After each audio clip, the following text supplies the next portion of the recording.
on the arrival, but God puts emphasis on the journey. He puts emphasis on the process.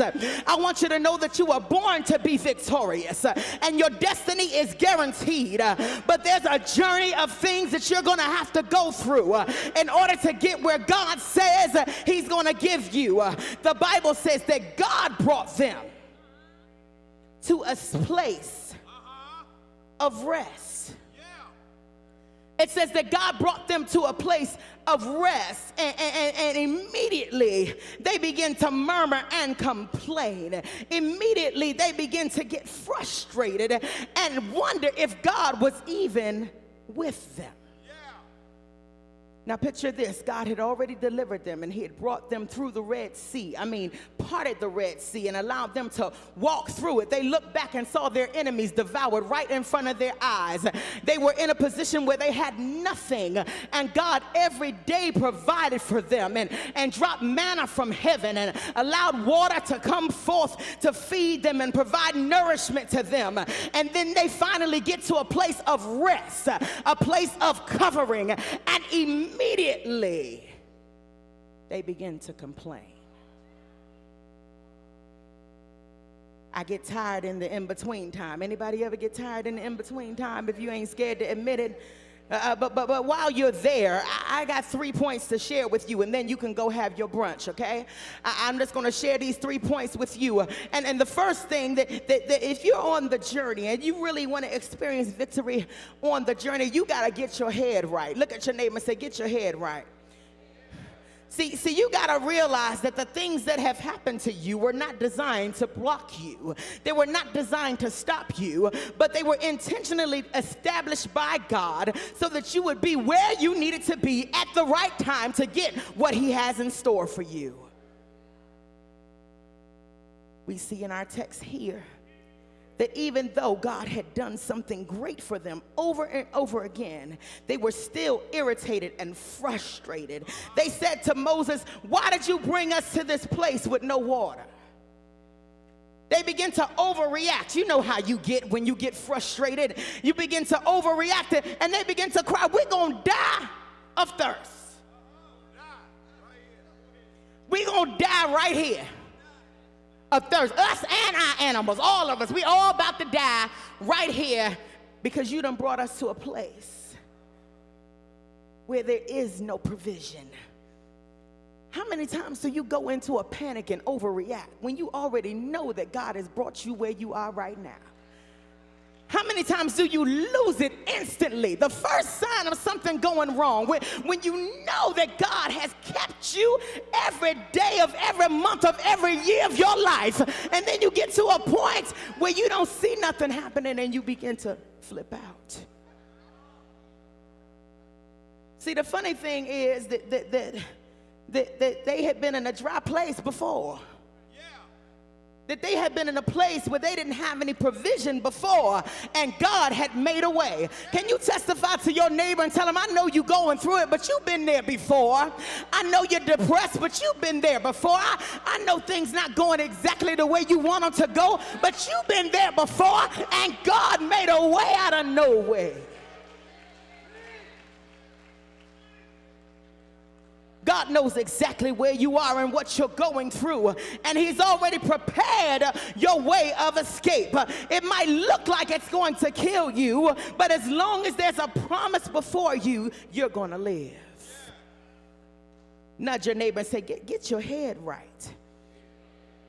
See, I got any psychologists in the building? Anybody study psychology like me? And one of the main signs of maturity, according to psychologist Piaget, is the developmental stage of object permanence. Object permanence, it's the mode or the phase of development that a baby gets to when they begin to realize that an object exists even when they can't see it. This is a sign of maturity, that a baby is growing up, that even though they can't see a thing, they know that something is still there. Before that point, well, if you take the bottle and take it out the room and they don't know, they just think it's gone, it's no more, there is no more bottle. But once they begin to mature and develop object permanence. If you take a bottle and hide it under a blanket, the baby will pick up the blanket and look underneath because he knows that something is there. If you take the bottle and go out the room, the baby will begin to look through the doorway and begin to anticipate the bottle coming back. What am I trying to tell you? Is that when you begin to reach maturity in your relationship with God, you understand and recognize that he's present with you even when you can't trace him, even when you can't see him, even when you don't know what's going on. Look to your neighbor right now and say, you need to get your head right. You need to mature in your relationship and understand that God is with you always. Stop whining and complaining and having temper tantrums every time something doesn't go the way you want it to go. If you believe that God is over your life and that he's in charge of your future, you have no reason to be flipping out. I have one question for you. God keeps making a way out of no way. He keeps showing you how real he is. He keeps showing you that he don't need you to create a miracle. He keeps showing you that he can create something out of nothing. He keeps showing you that he can subtract from you and still add to you. He keeps showing you that he's a way maker and a door opener and a healer. And my question to you is, when are you going to trust the process?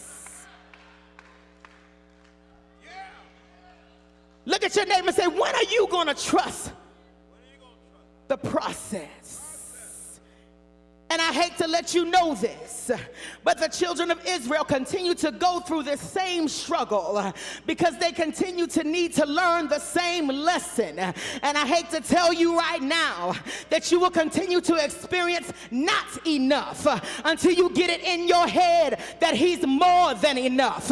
Look at your neighbor and tell him, I'm sorry to let you know this, but until you get in your head that he's more than enough, you're never going to have enough. Until you get in your head that Luke 6:38 says that God's gonna bless you, pressed down, shaken together, and running over. You're not gonna have enough until you get it in your head that God is able to do exceedingly and abundantly above all that you could ever ask or think.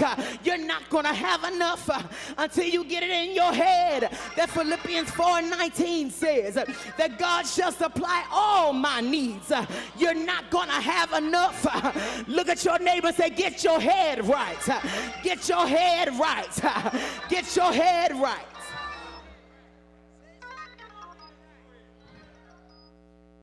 Moses went to God and he said, look, these people are tripping. They're gonna kill me. I need you to do something. God says, don't worry about it. Just strike the rock and water's gonna come out the rock.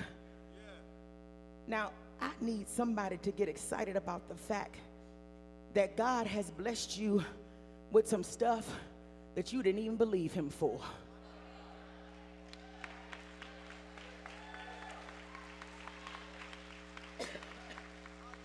That's that unmerited favor. When God does something for you that you can't even explain, that there's no logical reason or explanation of why God blessed you with that thing, even though you didn't believe it was going to happen. There's somebody right now that's working a job today that you went to the interview and you left and shook your head and said, I don't think that went very well. But this time this year, you're working that very position. There's somebody in here right now that can testify that despite your faith, God healed your body. There's somebody here that can testify that despite the fact that you didn't believe in the future of your child, you saw him standing on a corner every day and shook your head. You told all your family, I don't know about this one, but that child has shown up and showed off, and God has worked a miracle in their life.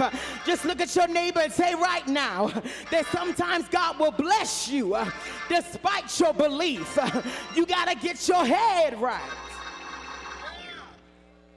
So you got to get your head right. And the next thing you do, you got to develop some divine insight. It says, the Bible says that as soon as God gave them water,